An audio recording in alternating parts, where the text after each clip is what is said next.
আজকে আমি বাড়িতে বানাবো ধোসা। তো মশলা ধোসা বানানোর জন্য আমি এখানে নিয়ে নিয়েছি কলাইয়ের ডাল আর নিয়ে নিচ্ছি চাল। তো এখানে আমি মাপটা দেখাতে পারলাম না, যখন আমি করবো তখন মাপটা করে নেব।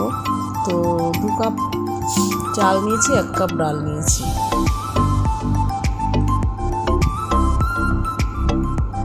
ওটা হলো কি আমি ভেজার পরে করেছি। আমি যখন ভিজিয়েছিলাম ডালটা কিন্তু আমি 1 কাপই দিয়েছিলাম, কারণ ভেজার পরে ডালটা 2 কাপ হয়ে গেছিলো, যার জন্য আমি ডালটা মেপে 1 কাপই দিলাম আর চাল দেবো 2 কাপ। তো ডালটা দিয়ে দিলাম 1 কাপ। কলাইয়ের ডাল ভিজিয়ে রেখেছিলাম 5 থেকে 7 ঘন্টা। তো প্রায় 7 ঘন্টা পরে আমি ডালটা পেস্ট করছি। তো ডালটা আমি পেস্ট করছি মিক্সিতে।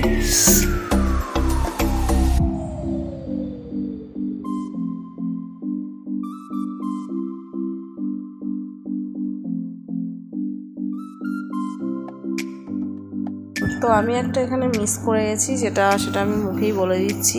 আমি কিন্তু যখন ডালটা ভিজিয়েছিলাম এতে ছোটো একটা চা চামচের 1 চামচ মেথিও দিয়ে দিয়েছিলাম। মেথিটা দিলে কি হয়, টেস্টটা খুব সুন্দর আসে, একটা অন্যরকম ফ্লেভার আসে, খুব ভালো লাগে। আর দিয়ে দেবো একটু কাঁচা লঙ্কা, একটু আদা।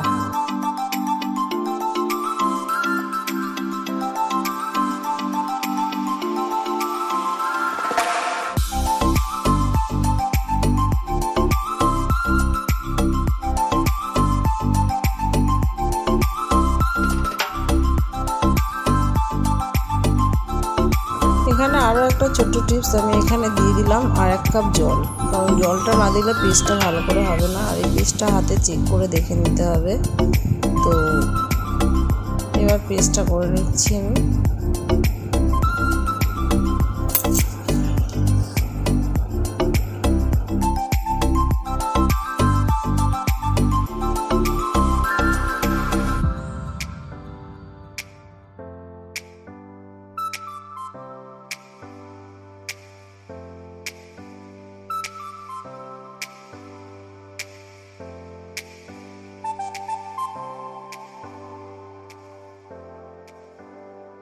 ওইদিকে ডালটা ফেটিয়ে বাটারটা তৈরি করে আমি প্রায় 6 থেকে 7 ঘন্টা রেখে দিয়েছিলাম। আর এখানে আমি একবারে সাম্বার করার জন্য কুকারেই ফোড়নটা দিয়ে নিচ্ছি। প্রথমে দিয়ে দিচ্ছি সাদা তেল, তারপর এখানে কী কী উপকরণগুলো লাগবে সেগুলোও নিয়ে নিয়েছি। টমেটো কুচি, ধনেপাতা, কারি পাতা, কাঁচা লঙ্কা কুচি। তো ধনেপাতা, কারি পাতা সব কিছুই লাগবে। তো প্রথমে দিয়ে দিলাম কড়াতে আমি কালো সর্ষে,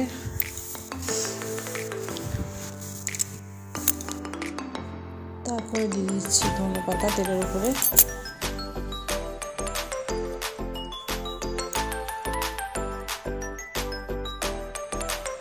তারপরে দিয়ে দিচ্ছি গোটা শুকনো লঙ্কা, তারপরে দিয়ে এগুলো সব ভাজতে হবে।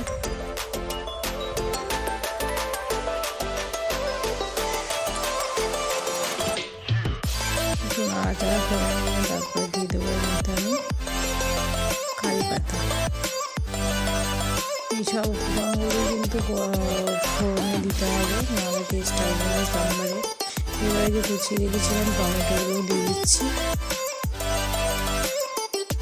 দিয়ে একটু নাড়াচাড়া করে নিয়ে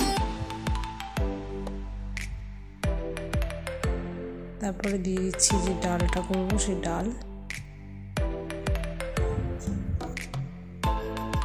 ডালটা দিয়ে ভালো করে ভেজে নিয়ে তারপরে দিয়ে দেবো নাড়াচাড়া করে নিয়ে।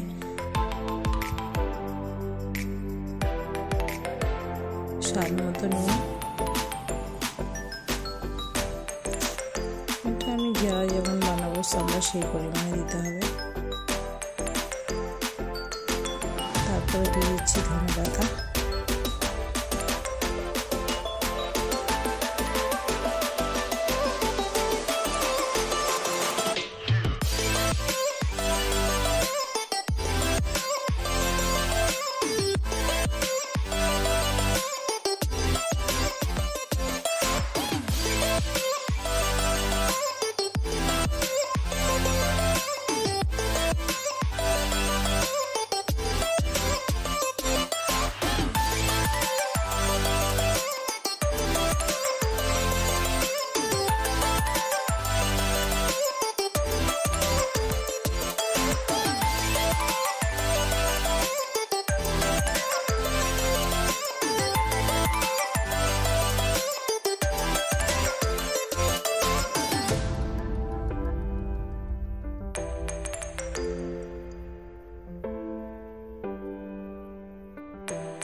sunsets.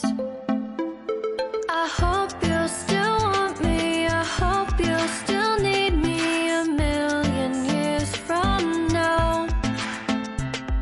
The seasons are changing, the nights ever fading. It's time we left the ground. Let's leave for an eternity. Let's sail across the lights beyond the sky. I'll be with you eternally. I'm an addict for your love, it keeps me high, keeps me high.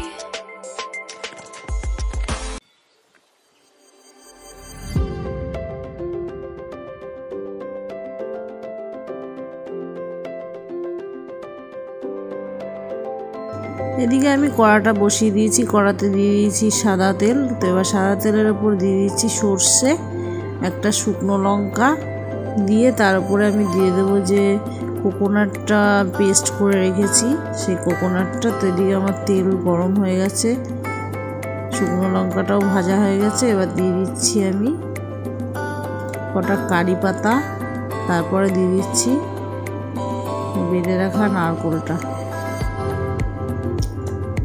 তো নারকেল চাটনিটা করতে একদমই কম সময় লাগে, এটা কিন্তু বেশি সময় লাগেই না। এটা আমি সামান্য ব্যালেন্সের জন্য একটু মিষ্টি ছিটিয়ে দিয়েছিলাম, সামান্য লেবুর রস।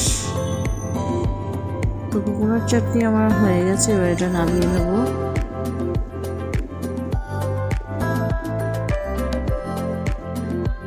কোকোনাট চাটনিটা দেখেই তো খেতে ইচ্ছা করছে, এত সুন্দর দেখতে হয়েছে।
তো এদিকে সাম্বার ডালটা আমার কমপ্লিট হয়ে গেছে, ডালটাও নামিয়ে নিলাম।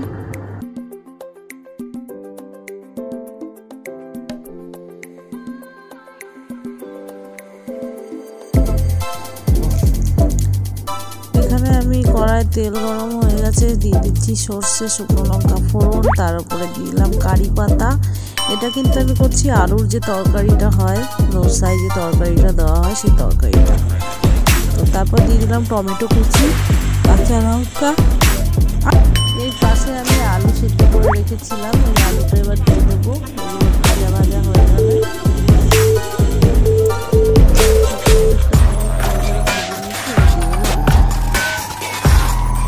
আলুটা দিয়ে ভালো করে দিয়ে দিচ্ছি একটু জিরের গুঁড়ো, তারপরে দিয়ে দিলাম ধনের গুঁড়ো, হলুদ গুঁড়ো, নুন, সামান্য চিনি ব্যালেন্সের জন্য। এবার যে চিনিটাকে না দিতে চাও না দিতে পারো, আমার চিনি ছাড়া কোনো রান্নাই ভালো লাগে না। এবার দিয়ে দিলাম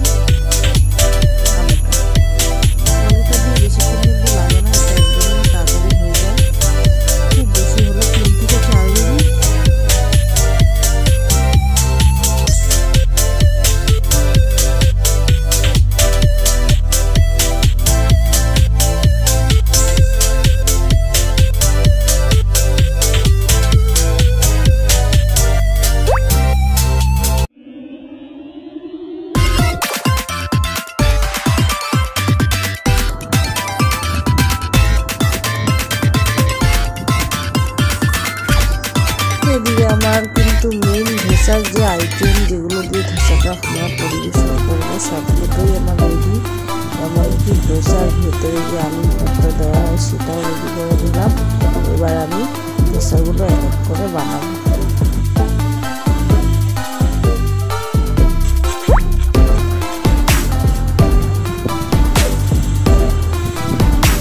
ধোসা করার জন্য আগেই আমি দেখিয়েছি যে ব্যাটারটা কীভাবে বানানো হয়েছিল।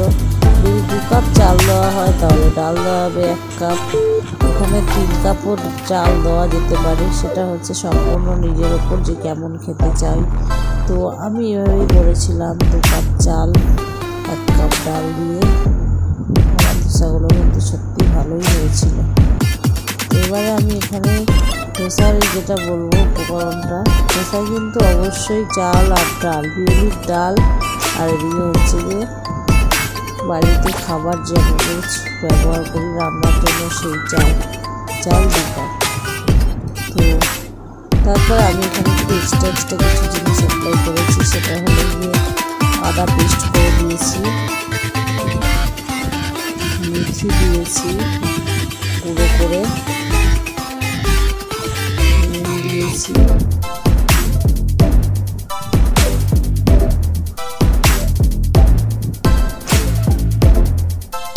প্রত্যেকটা জিনিস দিয়ে ভালো করে নিয়েছে।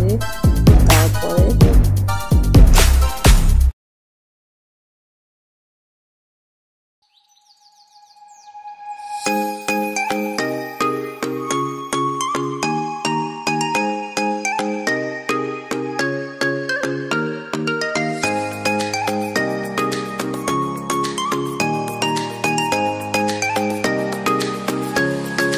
ব্যাটারটা বানাতে আমি এখানে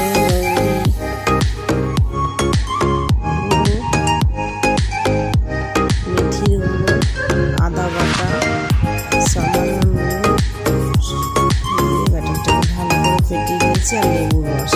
মিক্সচারটা কিন্তু একদম পাতলা হবে, আমি জল মিশিয়ে নেব।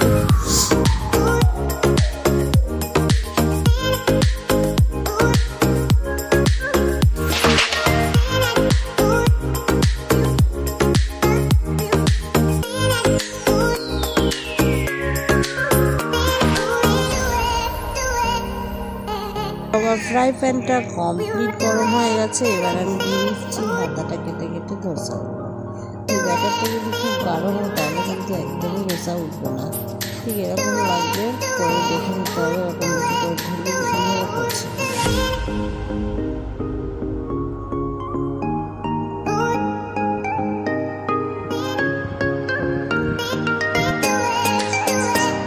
তো আমি এবারে দিয়ে দেবো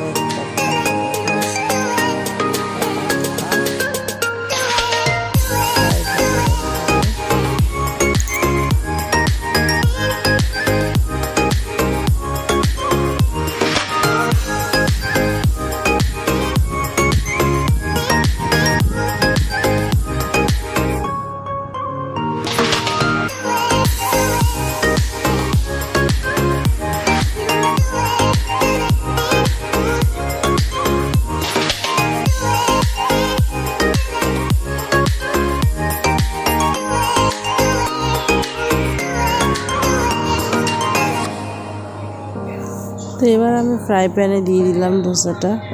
দেখো কত সুন্দরভাবে পাতলা করে দিয়ে দিয়েছি আর এত সুন্দরভাবে টেস্টি, খুব সুন্দর টেস্টি আর খুব সুন্দর খেতে হয়েছিল ধোসাটা।